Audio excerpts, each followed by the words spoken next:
Hey guys, really quick, just put an Asteroids on the bench here, and one thing first thing off, I can see bad old Atari sockets,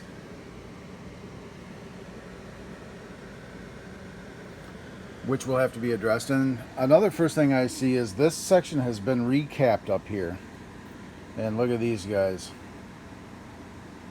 What do you notice about these guys?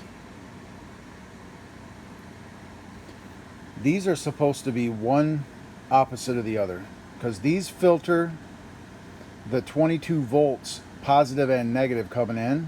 So these are flipped. One of them's this way, one of them's the other way. One of these is in wrong. So yep, I'm gonna have to I got the soldering gun out. I'm gonna remove those guys and put new ones in, put them in right how they're supposed to be. You can see both of the negatives are right here. Both the positives are over here. And that's just not right. So let me go ahead and correct that problem. And we'll hook it up and see what happens preliminarily. First thing.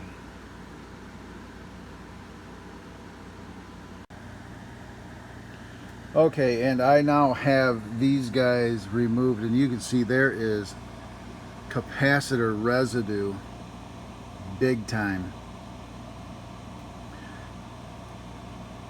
The positive goes to the square.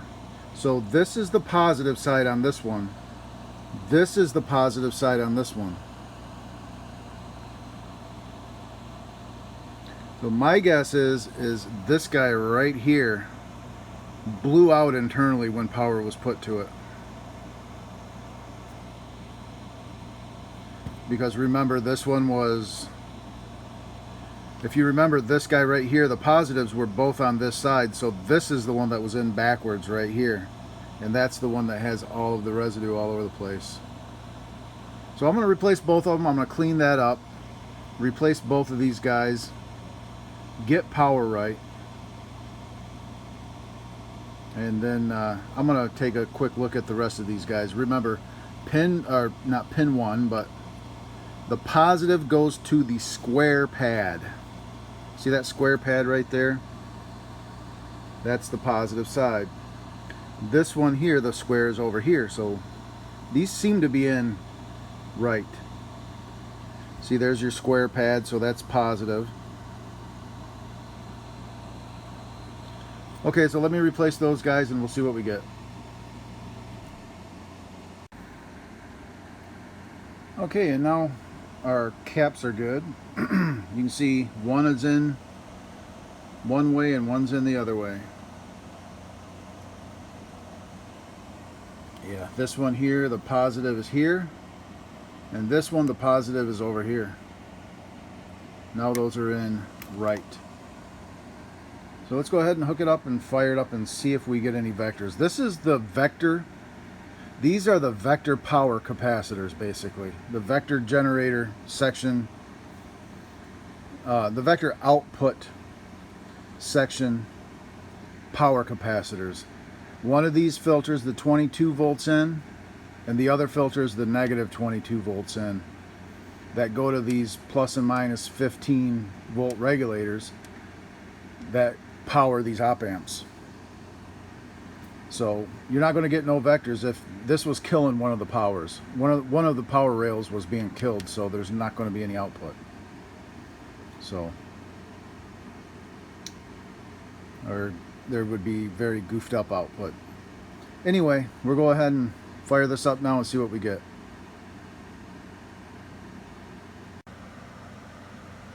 Okay, so we are all hooked up. I had 5 volts being monitored, and we got 5.04, 5.05. That's good. Better yet, I'm hooked up to my oscilloscope, and look at that. That looks like asteroids to me. So obviously, fixing those caps fixed that vector problem. I did not even turn it on to see what Looked like I didn't want to do any damage to anything, so I noticed that those caps were wrong before I even turned it on.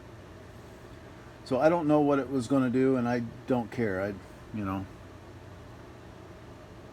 wasn't interested in seeing what it was going to do with the caps backwards, and one of them leaking all over the place. So yeah, if you check this out here, you'll see we'll take off of here, and we'll go to the positive here. That's positive 22. And I think this will also be, that's ground. See, the positive side is grounded on this one. And if we go here, that will be our negative 22. Yeah, so this one is a negative voltage capacitor. So negative in reference to ground, of course. So I'm going to hook it up to the black and white Vector monitor, and we're going to play some games, test some sounds, and make sure this thing works.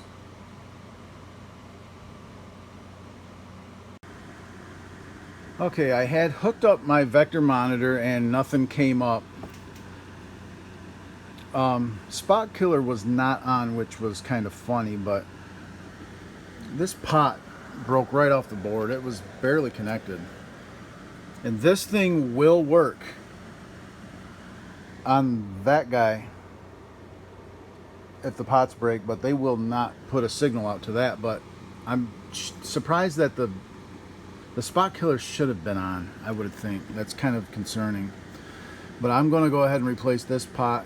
And this one I think is okay, but this one's definitely no good. So I'm going to replace that guy and see if we get it on the screen. Because I know those pots will screw it up. But it's kind of, since the Spot Killer was not on, it's gotten me thinking that we might have a Z intensity problem. But we'll check that all out.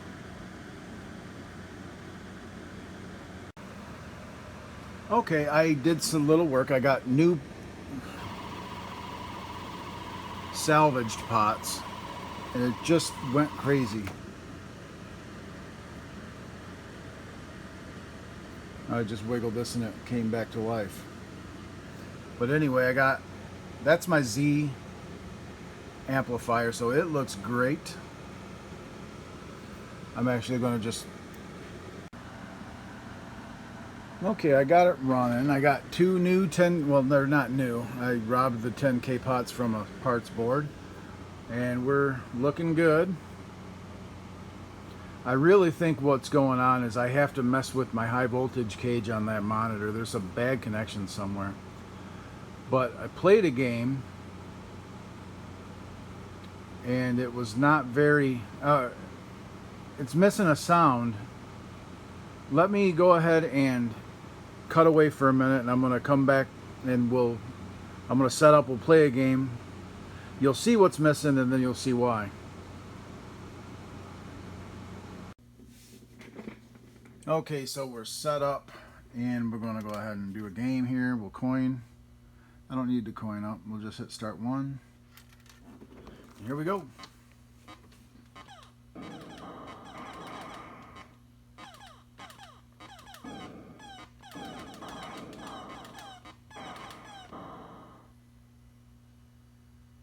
You see what's missing. It's a saucer sound.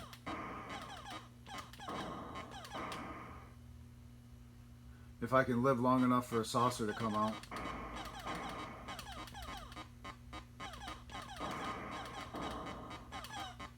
See?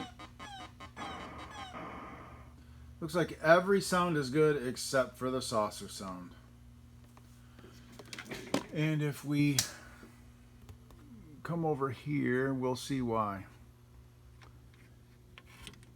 See right here, somebody has robbed the little 556 oscillator out of the board. So I've got those. I'll put one in it, and hopefully that fixes the saucer sound. Let's take care of that. And while I'm at it, while I've got my equipment out and everything, I am going to do some maintenance on this board. I'm going to replace all of the tantalum caps in the sound section. And I'm also going to replace all of the sockets back here. The 4 ROM sockets and CPU socket. Just to make it solid. I'll be back.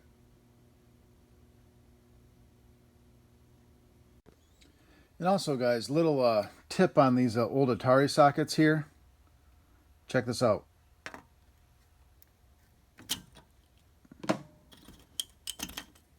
They come right up. This guy over here.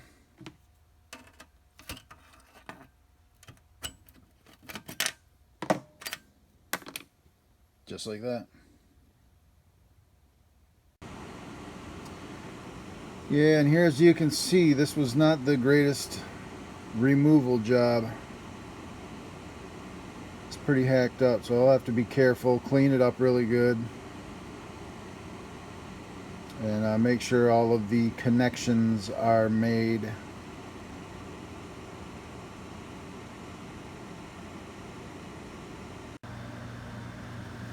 Okay, so I have socketed and put in a NE566,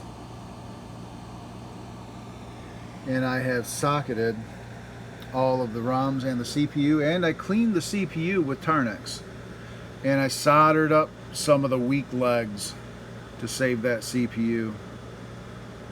That was a CPU with legs that were plated with silver, so I cleaned them, just soaked it in Tarnex and cleaned them right up. And we're back on. So we're going to go ahead, I'm going to set this up and we'll film it and see if we get our sound, our saucer sound back.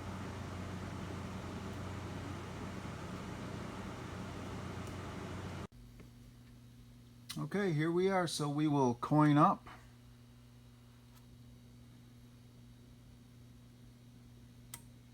There we go, and start.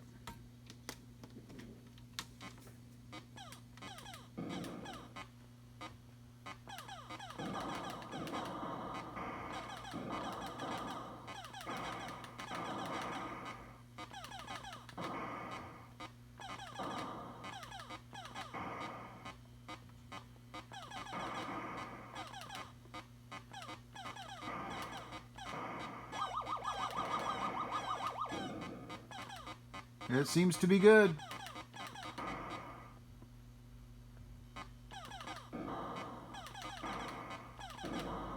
Oh boy.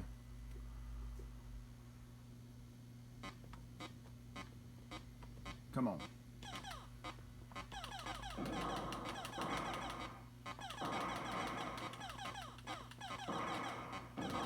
Damn it. I want to hear the high pitch saucer. Come on. All right, let's start again.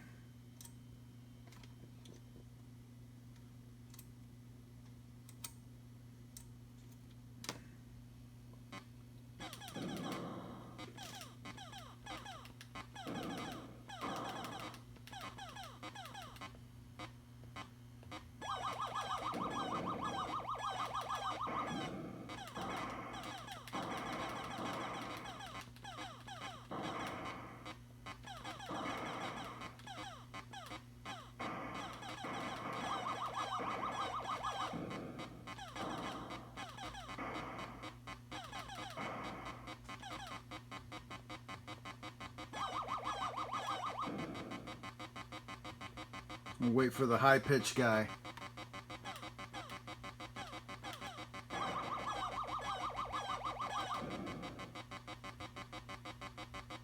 Come on, small saucer.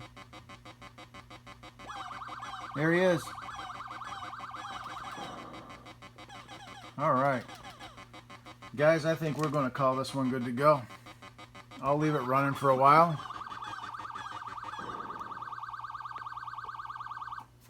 As always, I'll leave it running for a few hours and call it good.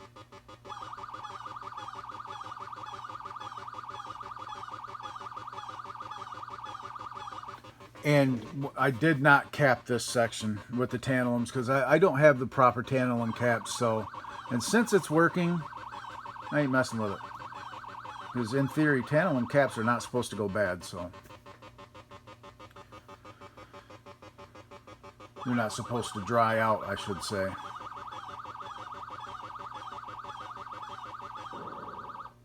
Alright. Thanks for watching, guys.